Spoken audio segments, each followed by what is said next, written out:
অনেক সময় আমরা কারোর নীরবতাকে তার দুর্বলতা ভেবে বসি।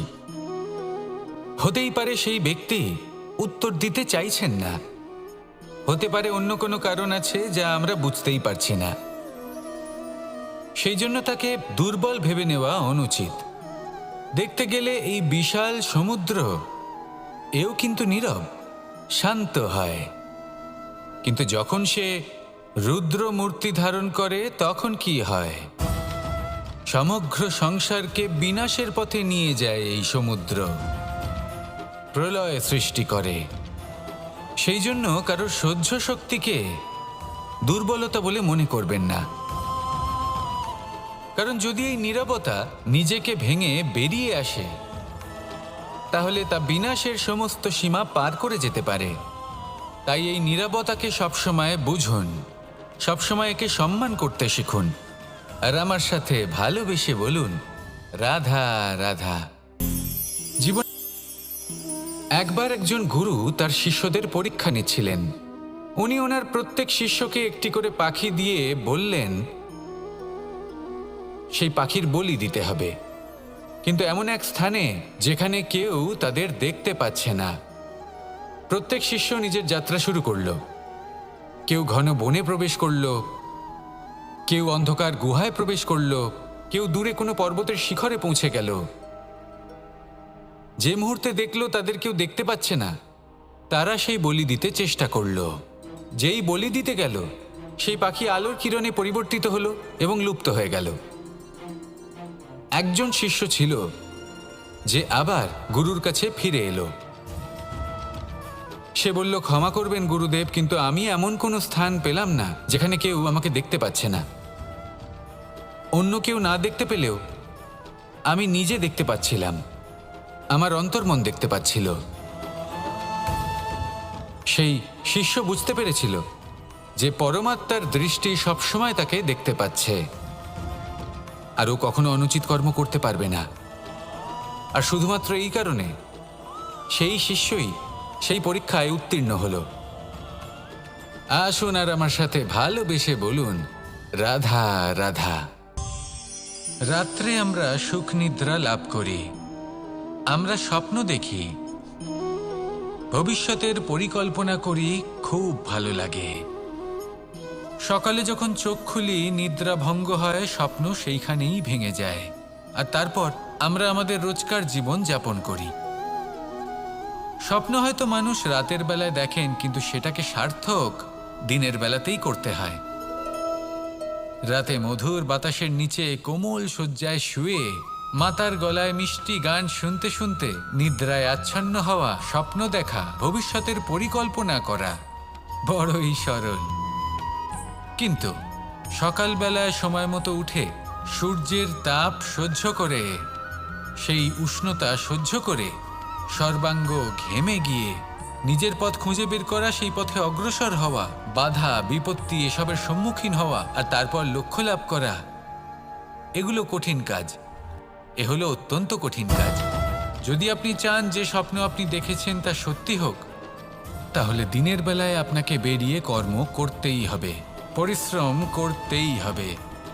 মনের এই চক্ষু দিয়ে স্বপ্ন দেখা সম্ভব, কিন্তু যদি আপনি বুঝতে পারেন যে এই স্বপ্নই হলো আপনার লক্ষ্য, তাহলে তাকে সার্থক করতে শুধুমাত্র পরিশ্রম দ্বারাই করতে হবে।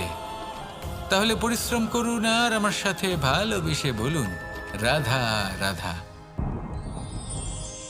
যত শক্তিশালী এই মন, তত শক্তিশালী এই শরীরও। এই যে আমাদের শরীর, এটা আসলে কি? এ হলো একটা রথের মতো। আর একটা রথ ততক্ষণ চলতে পারবে না যতক্ষণ না তাকে কোনো সারথি চালাবে। এই মন হলো শরীরের সারথি। এবার ভাবুন, যদি এই সারথি শক্তিহীন হয়, দুর্বল হয়, তাহলে এই রথের কি হবে? এটা উচিত পথে চলতে পারবে না, উচিত গতিতে চলতে পারবে না, মন মতো স্থানে এটা পৌঁছতেও পারবে না। সেই জন্য মনের শক্তি অত্যন্ত প্রয়োজনীয়। এবার মনের শক্তি আমরা কোথা থেকে লাভ করি? দৃঢ়তার শক্তি থেকে। এবার এই শক্তি আমরা কিভাবে বাড়াতে পারি? আমরা প্রতিদিন কিছু নতুন স্থির করি, কিছু ছোট কিছু বড়।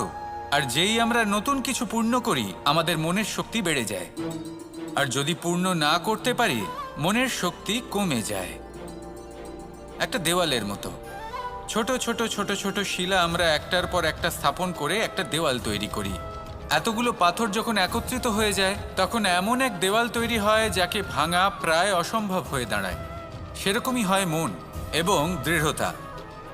ছোট ছোট কাজ করে নিজের লক্ষ্য পূর্ণ করুন। এই লক্ষ্য যদি পূর্ণ হয়, তবে মনের শক্তি বাড়বে। কিছুটা এইভাবে যে যত বড়ই বিপদ আসুক না কেন, সেই বিপদ নিজে হার মেনে নেবে, কিন্তু আপনার মন ততটাই শক্তিশালী থাকবে। তাই মনের শক্তি বাড়াতে থাকুন, যাতে আপনি উচিত পথে চলতে পারেন, উচিত গতিতে চলেন আর মনোবাঞ্ছিত স্থানে পৌঁছতে পারেন। তবেই এই মন প্রসন্ন হয়ে বলবে, রাধা রাধা। আজ আমরা দুই ধরনের ব্যক্তির বিষয়ে কথা বলবো। প্রথম জন হলেন যে প্রয়োজনের থেকে অনেক বেশি পরিমাণ ধন উপার্জন করে থাকেন। তার কাছে ততটা ধন থাকে যতটা তার প্রয়োজনও নেই। তারপরেও আরও ধন উপার্জন করতে চেষ্টা করতে থাকেন। সকল সম্ভব চেষ্টা করেন, সকল সম্ভব কর্ম করেন, তা সে উচিত কর্ম হোক বা অনুচিত, তাতে তাদের কিছুই যায় আসে না। তারা শুধুই এই সংসারের সকল সুখ ভোগ করতে চান, সকল স্বাচ্ছন্দ্য লাভ করতে চান। আজীবন তারা প্রচেষ্টাই করতে থাকেন। এবার এই করতে গিয়ে তারা ভারাক্রান্ত হয়ে সমস্যার সম্মুখীন হন। এনাদের সমগ্র জীবন এই চেষ্টাতেই চলে যায়, জীবন যাপন করার বদলে। অন্যদিকে আরেকজন ব্যক্তি, যিনি জানেন তার প্রয়োজন কতটুকু আর শুধুমাত্র সেই পরিমাণ ধন অর্জন করেন, তার থেকে বেশি একটুও নয়। উনি যদি দুবেলা খেতে পান, মাথা গোজার ঠাঁই পেয়ে যান, সেটাই পর্যাপ্ত। তাতেই তিনি আনন্দে জীবন যাপন করেন, না কোনো বৃথা চিন্তা করেন, না কোনো বৃথা কষ্ট করেন।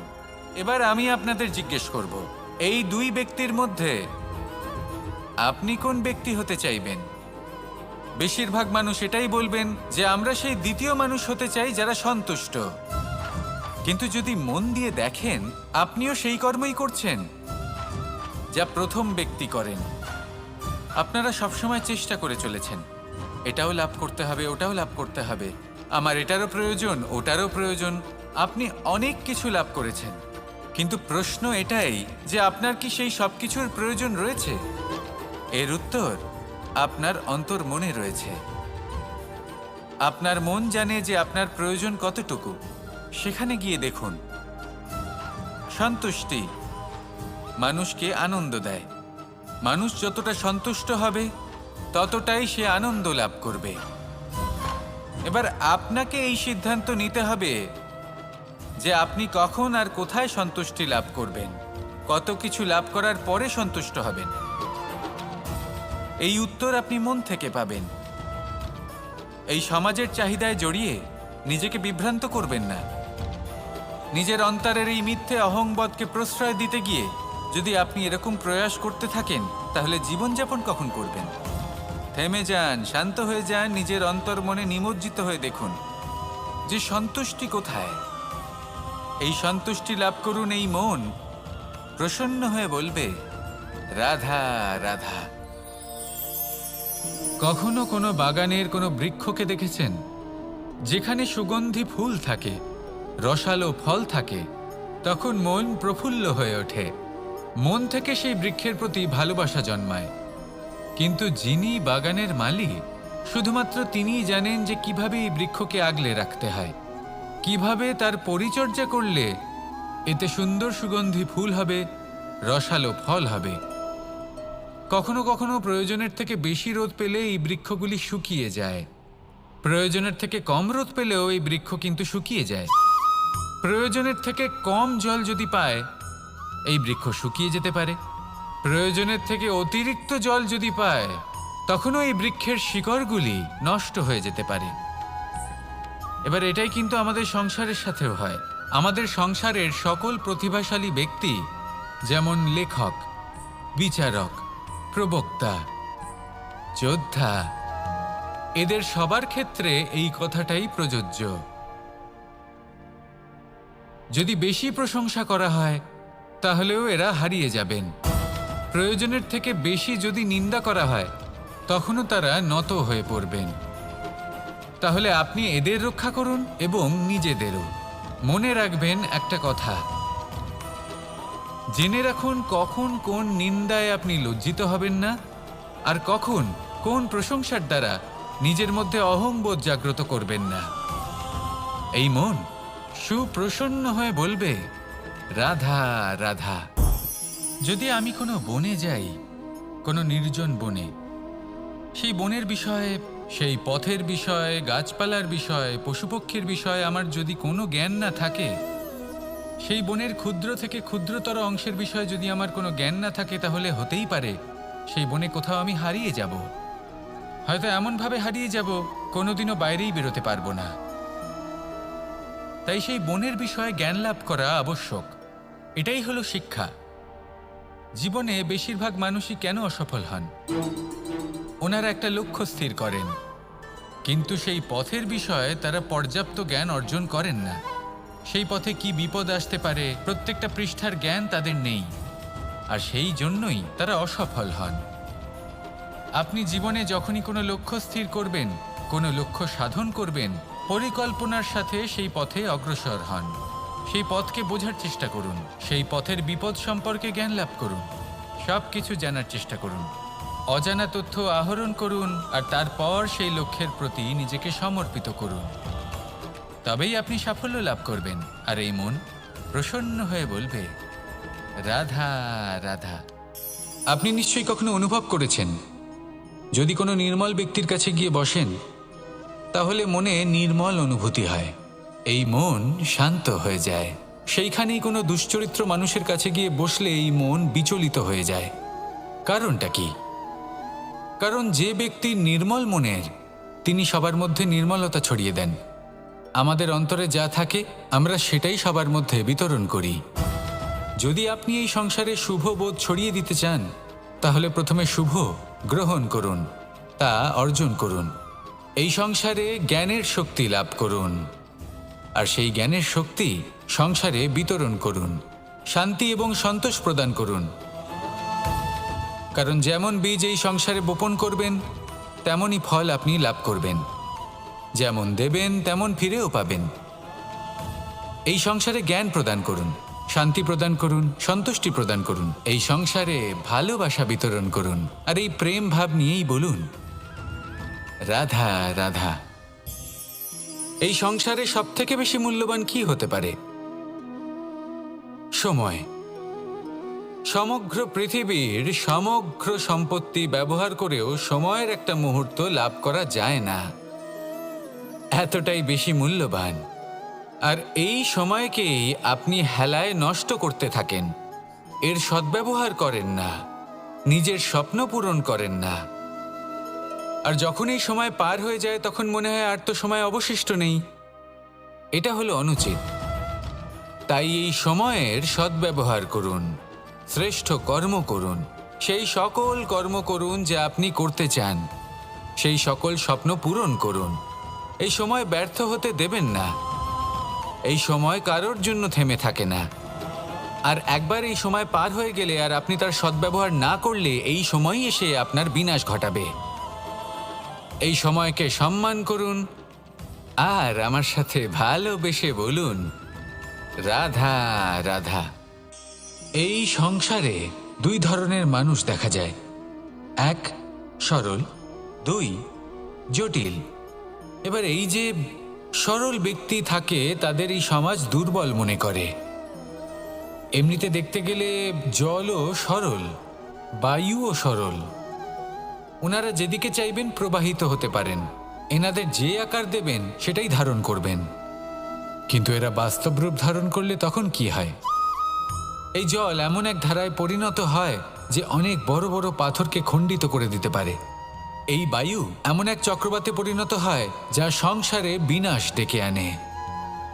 তাই যে ব্যক্তি সরল, তার সরলতাকে সম্মান করুন, তাকে সম্মান করুন, তাকে ভালোবাসা দিন।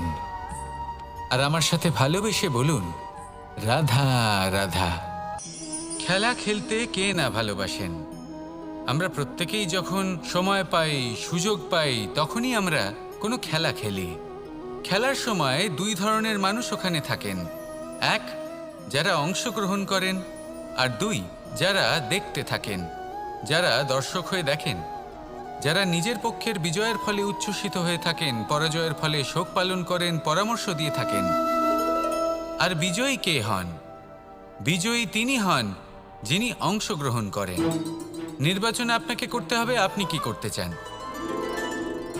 আপনি কি খেলোয়াড় হতে চান, নাকি আপনি দর্শক হতে চান? যদি আপনি বিজয়ের আনন্দ লাভ করতে চান, সেই রোমাঞ্চ অনুভব করতে চান, তাহলে খেলতে হবে। ময়দানে আপনাকে নামতেই হবে। পরাজয়ের সম্ভাবনার ভয়ের সাথে আপনাকে লড়াই করতেই হবে। বিপক্ষের আহ্বানকে স্বীকার করতেই হবে, খেলোয়াড় হয়ে উঠতে হবে। তবেই এই বিজয়ের সম্ভাবনা থাকবে। আসলে কি, দর্শক হয়ে পরামর্শ দেওয়া অত্যন্ত সহজ,